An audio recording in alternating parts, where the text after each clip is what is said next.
TV9 ప్రేక్షకులందరికీ శివరాత్రి శుభాకాంక్షలు. శివుడికి ఒక్కరోజే ప్రత్యేకం ఎందుకు? ఏ దేవుడు అడగని జాగారం ఆయనకెందుకు? అసలు ఏ కోరికలు లేని భస్మధారి భక్తుల నుండి ఏం కోరుతాడు? ఆటలా ఉంటుంది శివతత్వం. అందుకే ఆట కదరా శివ అని ప్రశ్నించిన తనికెల భరణి గారిని మనం కూడా ప్రశ్నిద్దాం, శివతత్వం ఏమిటా అని. నమస్కారం అండి. నమస్తే తల్లి. శివరాత్రి శుభాకాంక్షలు.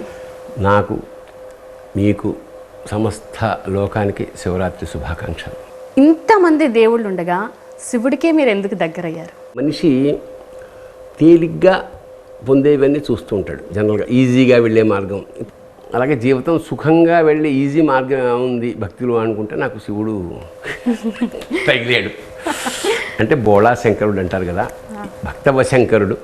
ఈజీగా అంటే దానికి ప్రసిద్ధమైన పద్యమే ఉంది. నీలకంటే సుశిరముపై నీళ్లు జల్లి పత్రినెవ్వాడు ఇసుమంత పారవైచు కామధేనువు వానింటి గాడి పసరం అల్ల సురశాఖి వానింటి మల్లె చెట్టు అన్నాడు మావయ్య గారి మల్లన రాజశేఖర చరిత్రంలో. అంటే నిష్ఠ ఉండాలి, భక్తి ఉండాలి, కానీ విపరీతమైన నిష్ఠ లేకపోయినా కూడా ఒక్కసారి అనుకుంటే చాలరా కన్నప్పలాగనమాట.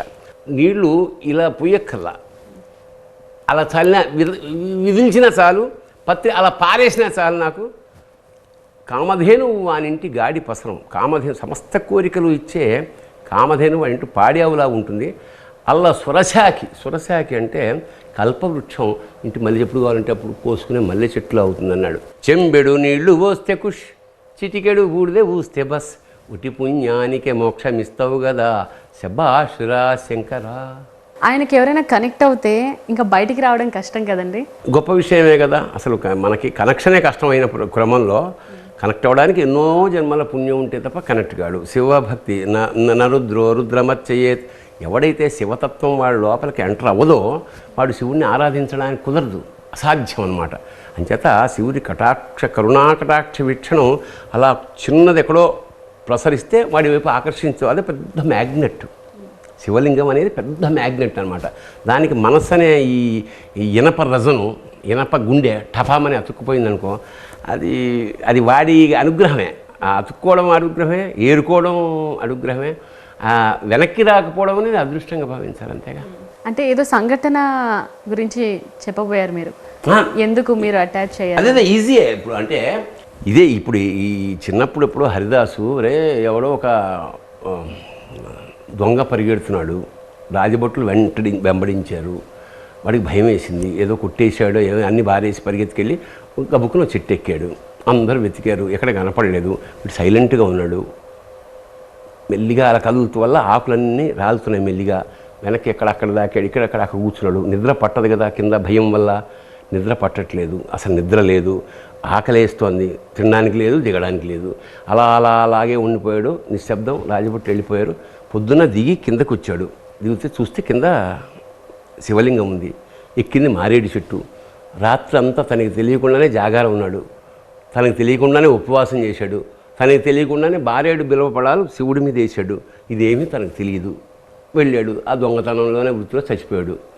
సరిపోతున్నప్పుడు యమభట్లు వచ్చి పట్టుకెళ్తున్నారు. కట్ చేస్తే కైలాసం శివభట్లు వచ్చారు. లేదు, మా కైలాసానికి రావాలి వీడు, ఇంత పాపిష్టివాడు, ఇంతమందిని చంపాడు, ఇంత దుర్మార్గుడు, ఇంత దొంగ. అవన్నీ కరెక్టే, కానీ అప్పుడు ఆ ఫ్లాష్ బ్యాక్ చూపించారు. ఇగో ఆ రోజు ఇలా జరిగింది. వాడికి తెలియకుండా సరే శివుణ్ణి ఆరాధించినా వాడికి కైలాసం ఖాయం. అలాగా శివ మహత్యం అదిరా దా అని పట్టుకుపోయారు. నిన్ను ఆకర్షించడానికి ఏదో ఒక కావాలి, ఒక లాక్ కావాలి కదా, ఒక హ్యాంకర్ కావాలి కదా, అది అలా తీసుకెళ్ళింది. ఆ తర్వాత తడుచున కొద్దీ అదొక అద్భుతం, అదొక భావన, అదొక అనుభూతి. శివుడు మీకు పూర్తిగా అర్థమయ్యాడండి? ఎవ్వడికి అర్థం కాదు. అసలు అర్థం చేసుకునేంత జన్మ కాదు ఇది. ఇందులో కొంత ఒక పర్సెంట్ అర్థమైతే అది చాలు, ఈ జన్మకి అది చాలు. ఎందుకంటే శివతత్వం అనేది అంటే సర్వం శివమయం జగత్ ఫస్ట్ పాయింట్. ప్రపంచంలో మనం ఏ స్థాయికి ఎదగాలంటే అన్నిట్లోనూ శివతత్వం, అన్నిట్లోనూ విష్ణుతత్వం, సమస్తము చరాచర అంటే నమ్మేవాడికి ఇవన్నీ. ఇప్పుడు నేను నమ్మకం అంటే ఏమిటి? నమ్మకమే దేవుడు, దేవుడే నమ్మకం. ఉన్నాడు అంటే ఉన్నాడు, లేడు అంటే లేడు, కథం. కలండనిడివాడు కలడో లేడో అని మహా అది ఇది వివరించడానికి వీల్లేని, అది అనుభవించాల్సిందే. శివుడు ఎప్పుడు ధ్యానంలోనే ఉంటారు. అలాంటి శివుడు అంటే ఎప్పుడు ధ్యానంలో ఉండే ఎప్పుడు ధ్యానంలో ఉండి ఏం చేస్తున్నావు అనుకుంటున్నావు, ఎవరిని ధ్యానిస్తున్నాడు అనుకుంటున్నావు? విష్ణుమూర్తిని. ఓకే. ఇప్పుడు యోగ నిద్రలో ఉండి శివుడు ఎవరు నిద్రపోతే ఎవరిని ధ్యానిస్తున్నాడు? శివుణ్ణి. వాళ్ళిద్దరూ శివాయ విష్ణురూపాయ శివరూపాయ విష్ణువే శివస్య హృదయం విష్ణువస్య హృదయం శివ అని స్పష్టంగా చెప్పారు వాళ్ళు. అంటే ఈ విభేదాలని మానవ జన్మ ఎత్తిన మాకు మావాడు గొప్ప నీవాడు గొప్ప ఈ గొడవ తప్ప అదర్వైజ్ అది బేసిక్గా ఏమిటంటే తత్వం ఒక రూపాయికి అటు ఇటు రెండు వైపులా ఒక బిళ్ళ. అందుకనే నేను చాలా పాపులర్ సాంగ్ ఒకటి ఉంది, నేను అది ఇప్పుడు నీకు వినిపిస్తాను. ఎంత మోసగాడివయ్యా శివ, నువ్వు ఎంత వేషగాడివయ్యా శివ, ఎంత మోసగాడివయ్యా శివ, నువ్వు ఎంత వేషగాడివయ్యా శివ.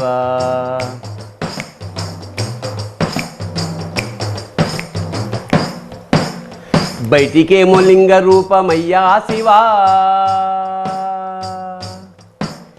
బయటికేమో లింగ రూపమయ్యా శివ, నువ్వు లోపల శ్రీరంగ రూపమయ్యా శివ.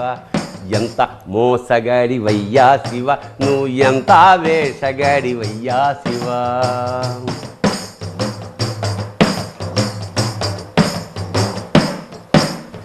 పైన మూడు నామాలేనయ్యా శివా, పైన మూడు నామాలేనయ్యా శివ, నీకు లోన 1000 నామాలంటయ్యా శివ. ఎంత మోసగాడివయ్యా శివ, నువ్వు ఎంత వేషగాడివయ్యా శివ.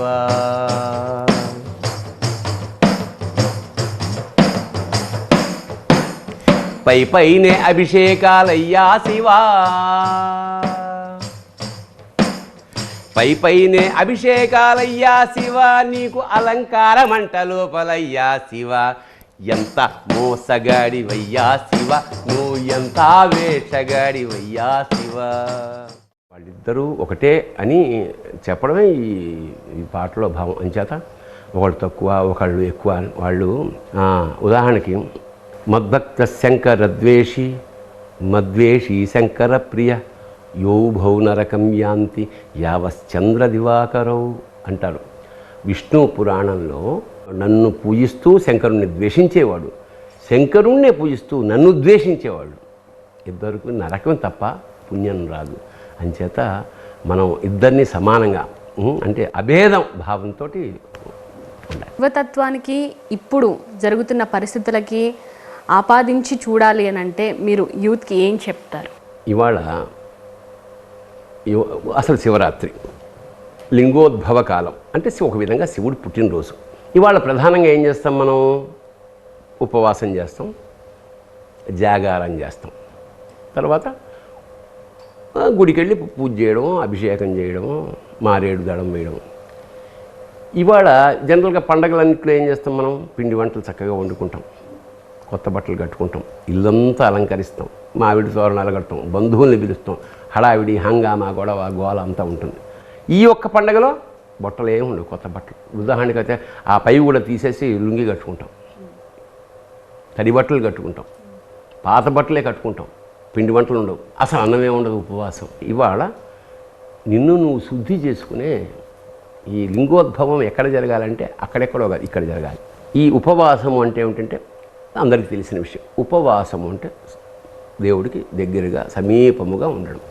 దేవుడికి సమీపంగా ఉండడం ఏంటంటే ఫిజికల్గా వెళ్ళి దేవుడి లింగం ఇలా ఆవరించుకుంటే కుదురుతుందా? మార్కండేయుళ్ళ కుదరదు. అది కాదు, అది ఎగ్జిబిషన్. చాలామంది ఏమిటంటే 108 బిందెలతో అభిషేకం చేసామండి, పాలు చేసాం, నెయ్యి చేసాం. ఎందుకు పాలు చేయడం? పేదవాళ్ళకి పోయి తేనె ఎందుకు? పేదవాళ్ళకి లేని వాళ్ళకి పెట్టు. ఒక్క చుక్క ఇందాకే చెప్పినట్టు చెంబేడు నీళ్లు వస్తే ఖుషి. అది గోళాశంకరుడు కదా, వాడిని నువ్వు ఎందుకంత రుద్దేసి పంచదార వేసి బెల్లం వేసి మారేడాకులు గుట్టలు గుట్టలు పోసి ఏ స్వరూపం అయితే మనం చూడడానికి వెళ్ళి ఆ స్వరూపం మాత్రం కనపడదు ఆ రోజు. అక్కడ ఎక్కువ అవుతుంది. అంటే ఒక పవిత్రమైన విషయాన్ని చెత్తలా చేసేస్తే ఎట్లా? అంచేత ఎంత లిమిటెడ్గా ఆ రోజు మనం చేయాల్సింది ఏంటంటే ఉపవాసం, దేవుడికి దగ్గరగా ఉండడం. దేవుడికి దగ్గరగా ఉండడం అంటే ఫిజికల్గా కాదు, మనస్సుని అక్కడ పెట్టడం, లేదా అక్కడిని తీసుకొచ్చి ఇక్కడ పెట్టడం. ఇది అక్కడ పెట్టడం అసాధ్యం అయితే వాడిని ఇక్కడ పెట్టడం, ఇక్కడ పెడితే ఇది శివరాత్రి. శివరాత్రి అయినప్పుడు ఏం జరుగుతుంది? మనకి బద్ధకం, ముందు ఆకలి, తర్వాత బద్ధకం. ఆకలిని కంట్రోల్ చేయి. ఇవాళ తినకపోవడం వల్ల జరిగే శారీరక శుద్ధి అంతా ఇంత కాదు. లంఘనం పరమౌషధం అన్నారు మనవాళ్ళు, మన ఆయుర్వేద శాస్త్రం. ఏంటి, మనకి ఒక పూట తింటే చాలు, సరే రెండో పూట ఏదో, మనం 3 పూటలు తింటున్నాం, మధ్యలో మిక్స్చర్లు వేస్తున్నాం. అంటే నువ్వు ఒకవేళ పొద్దున్నుంచి మన పొట్టని ఒక చెత్త కుండీ కింద భావించి లేవగానే ఒక గ్లాసుడు కాఫీ, మళ్ళా టిఫిన్, మధ్యాహ్నం చిరుతిండ్లు, అన్నం, పప్పు, కూర, పులుసు, నానా. సో అన్ని కలిగి చూస్తే నువ్వు కళ్ళు తిరిగి కింద పడిపోతావు. అంత తింటున్నాం మనం. అక్కర్లా ఇవాళ శుభ్రంగా దానికి పని పెట్టకు, రిలాక్స్ అవుతుంది. అది కూడా అది రిలాక్స్ అవ్వాలి అప్పుడప్పుడు, హాయిగా రిలాక్స్ అవ్వు శరీరం. ఎందుకు రిలాక్స్ అవ్వాలి? సాయంత్రం మనం మేలుకోవాలి. ఏ మేలుకోవాలి? జాగృతిత్వం అన్నాడు. అంటే మనస్సు మేలుకుని అంతఃముఖుడు అవ్వాలి. ఇప్పటిదాకా బయట తిరిగాం కదా, కళ్ళు మూసుకుని నీ 3వ కన్ను తెరవాలి. 3వ కన్ను అందరికీ ఉంటుంది, అది జ్ఞాననేత్రం. ఇప్పుడు శివుడు తెలిసి భస్మం చేసేస్తాడంటే ఏం చేస్తాడు భస్మం? నువ్వు కూడా తెలిసి నువ్వు కూడా శివుడివే. శివోహం అంటాం అనమాట. నరుద్రో రుద్రమర్చయేత్ అని. ఆ 3వ నేత్రం ఓపెన్ అయినప్పుడు నాది నీది అది ఇది చెత్తం కులము మతం అన్నీ కాలిపోతాయి. అది చేసే భస్మం నీలో ఉండే నెగటివ్ ఎనర్జీని అంతా కాల్చేస్తాడు. అప్పుడు అది శివత్వం. అది తెరవాలంటే నీకు ఎంత జ్ఞానం ఉండాలి? ఆడు మనవాడు రా, వీడు మనవాడు కాదురా, వాడు మన కులం రా, వీడు మన మతం రా, వాళ్ళ దేశం రా, సర్వం శివమయం జగత్ అన్నప్పుడు కానీ ఓపెన్ అవ్వదు. ఓపెన్ అప్పుడు మాయమైపోయి మసి అయిపోయేది ఏమిటి? ఈ అహంకారం, నేను నాది అన్న అహంకారం, మమకారం. ఈ 2 పోయినప్పుడు వాడు ఎంత సుఖజీవి అసలు. ఇప్పుడు తాపతే పొద్దున్న లేచినప్పటి నుంచి అదేమనుకుంటాడో, వీడేమనుకుంటాడో, నా డ్రెస్ బాగాలేదేమో, వాళ్ళు ఇలా అంటున్నారేమో, ఇవన్నీ ఎవరి కోసమో మనం బతుకుతున్నాం తప్ప మన కోసం మనం బతికిన కనీసం శివరాత్రి ఒకటి. అందుకే జన్మకు ఒక శివరాత్రి. మన కోసమే మనమే బతుకు. నిన్ను ఎవ్వడు ఏమీ చేయమన్నాడు, అసలు తినమడ్డు, వండక్కర్లేదు, పక్కక్కర్లేదు. అలా ప్యూరిటీగా స్ఫటికలింగంలో బతికే ఒక్కరోజన్నా బతకరా ఎదవా, దాని పేరే జన్మకో శివరాత్రి. అలాంటిది మనకి శివరాత్రులు ప్రతి నెల వస్తాయి. అది మాస శివరాత్రి, ఇది మహాశివరాత్రి. అంటే ఈ శివరాత్రికి యూత్కి చెప్పేది ఏంటంటే, నైనా మీరు ఈ ఒక్కరోజు చాలా నిగ్రహం పాటించండి. తినడం మానేయండి, లఘువుగా తినండి. మరీ అస్సలు తినకపోతే దాన్ని లంఘనం అంటారు. అది జబ్బు చేసినప్పుడు చేసేది. ఆ తర్వాత జాగృతి, మేల్కొని open your third I, go inside, లోపలికి వెళ్ళండి, పరిసరాలు చూడండి, పరిస్థితి ఏమిటి. కళ్ళు మూసుకోవడమే మేల్కొలు. యాక్చువల్గా సినిమాలు చూసి నాటకాలకు వెళ్ళో గేమ్స్ ఆడుకుంటూనో ఇప్పుడు శివుడు వచ్చి నువ్వు ఎట్టి పరిస్థితుల్లో ఎవడు అడగలే. నీ మనశ్శాంతి కోసం, నీ జ్ఞానం కోసం, నీ అభివృద్ధి కోసం.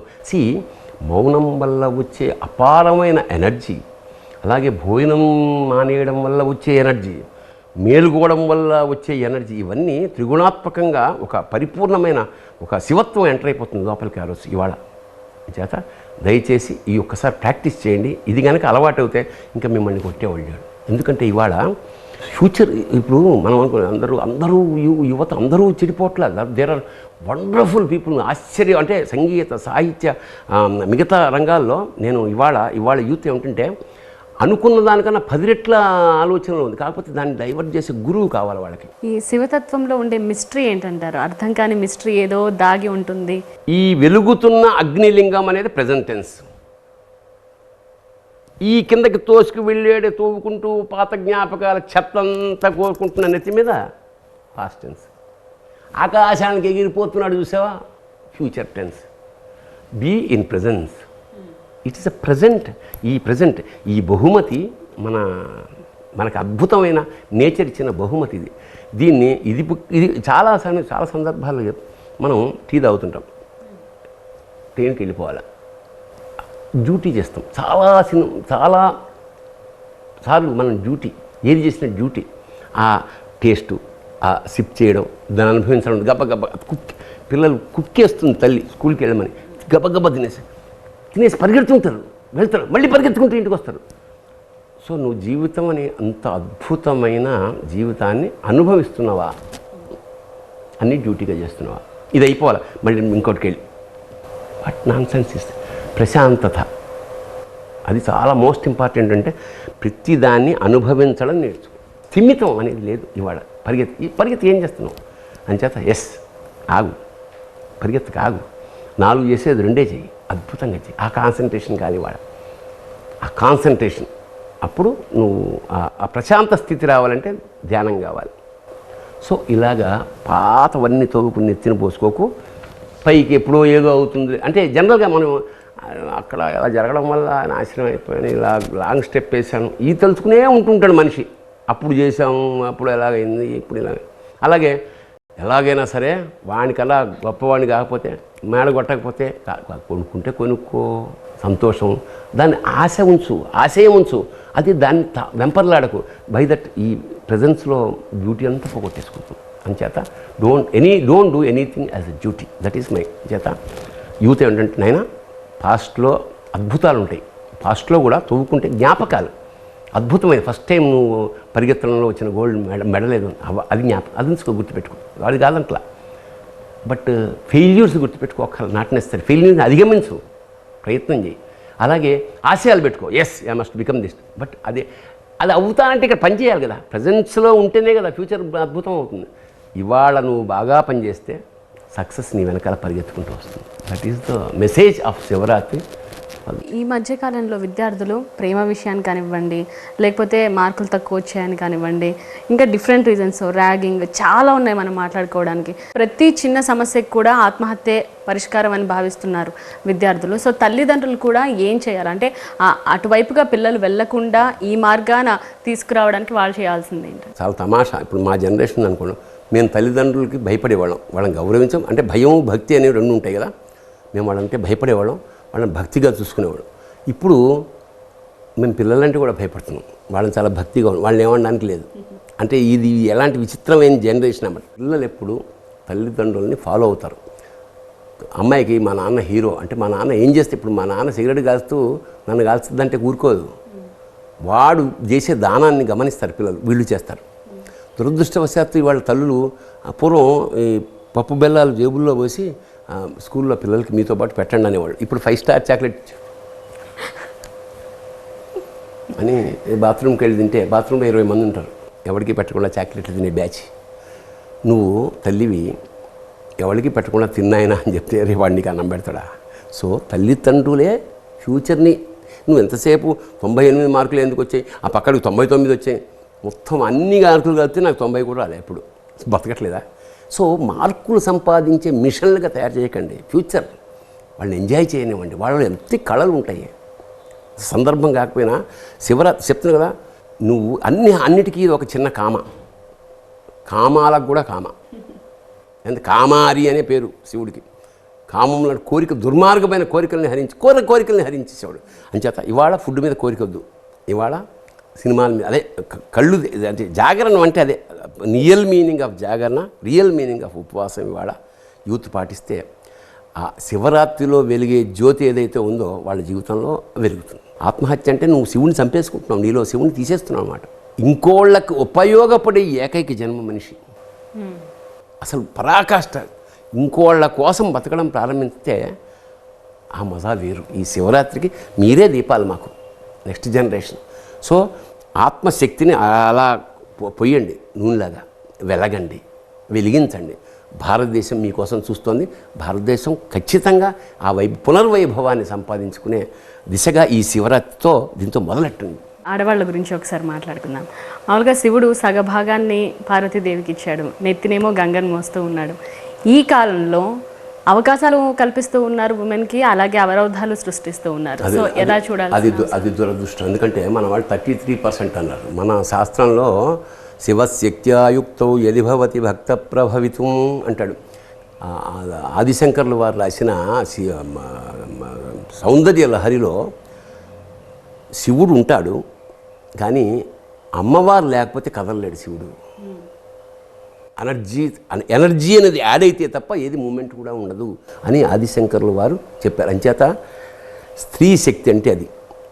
మనం ఎక్కడి నుంచి వచ్చామో గుర్తుపెట్టుకోవాలి. అన్ని చోట్ల కన్నా కూడా మన భారతదేశంలో స్త్రీని దేవతగా కొలవాలని నిర్దేశించారు మనకి. ఖచ్చితంగా తనతో ఈక్వల్గా 100% సమానత్వంతో భావించకపోతే ఈ మన సంస్కృతికి అది కరెక్ట్ కాదు. అంచేత అది కూడా ఒక పాయింట్గా తీసుకుని దయచేసి పిల్లలకి మగాళ్ళకి నేర్పండి స్త్రీలను గౌరవించడం. జనరల్గా ఏదైనా పోల్చేటప్పుడు మా దగ్గర ఏముంది శివాలయం అని అంటూ ఉంటారు. దాని ఆంతర్యం ఏంటి? అంటే వాడు యోగి రాజు. యోగి అంటే వాడు సమస్తం వదిలేసినవాడు, సన్యసించినవాడు, సమస్తము ఏమి అంటే ఇచ్చేవాడు. ఇప్పుడు శివుడు ఐశ్వర్యకారకుడు. మరి అది దగ్గర ఏముంది అంటే విభూతిర్భూతిరైశ్వర్యమణిమాదికమష్టదా అణిమా మహిమా చైవ గరిమా లహిమా తదా ప్రాప్తి ప్రాకామ్యమీశత్వం వసిత్వం చాష్టభూతయ. ఇంత సర్వనిధులు విభూతిలో ఉన్నాయి అన్నారు. విభూతి అంటే ఐశ్వర్యం, విభూతి అంటే మహైశ్వర్యం. మీరు శివాలయాల్లోకి వెళ్ళినప్పుడు బయట లక్ష్మీదేవి ఉంటుంది. లక్ష్మిని అడిగితే డబ్బు ఇవ్వదు, వాళ్ళ అన్న ఇవ్వాలి. అంటే లక్ష్మి ఇస్తుంది. She only distributor. అసలు ఇచ్చేవాడు ఐశ్వర్యకారకుడు లోపల ఉంటాడు. అంటే ఏమీ ఉంచుకొని ఏమీ లేనివాడు కాదు శివుడు, ఏమీ అక్కర్లేనివాడు. ఓకే, విభూతి. అయిగా విభూతి ఏమిటి? ఐశ్వర్యం విభూతి అన్న. మరి మీకు నిరంతరం ఎంతటి ఐశ్వర్యమైనా ఫైనల్గా నైనా అది గుర్తుపెట్టుకో. ఐశ్వర్యం నీ రోజు గుర్తుపెట్టుకో. నువ్వు కానీ, శరీరం కానీ, ఐశ్వర్యం కానీ సమస్తం శివుడిలో లీనం కావాల్సిందే అని నీకు ప్రతీకాత్మకంగా చూపించేది విభూతి. అంచేత ఏమీ లేనివాడంటే అన్నీ ఇచ్చేయగలిగినవాడు, ఏమీ ఉంచుకోలేనివాడు, ఏమీ అక్కర్లేనివాడు శివుడు. అంచేత ఒక పరమ పవిత్రమైన, పరమ ఆదర్శవంతమైన ఒక పండగ ఇది. దీన్ని మనసా వాచాక త్రికరణ శుద్ధిగా చేస్తే ఆ ఎనర్జీని అనుభవించిన వాళ్ళకే తెలుస్తుంది. ఫైనల్గా ఏమిటంటే శివలింగంలో అభిషేకం చేసినట్టు అలా పోసిన ప్రతి చుక్క రాలిపోలాగా డిటాచ్మెంట్ ఆఫ్ ద సోర్స్. మనం హాయిగా అటాచ్డ్ నెత్తి మీద పోటీ సంతోషిద్దాం, జారిపోయినప్పుడు బాధపడకండి. అది శివతత్వం. ఏంటంటే ఏది వేసినా అన్నిటినీ వదులుచుకుని ఆకురాలు చేసినట్టు రాల్చుకుని నిశ్చల నిర్గుణ పరబ్రహ్మలాగా అలా మెరిసిపోతూ ఉండడమే శివలింగము, శివతత్వము, శివరాత్రి మహత్యం. శివోహం. థ్యాంక్ యూ సో మచ్ అండి.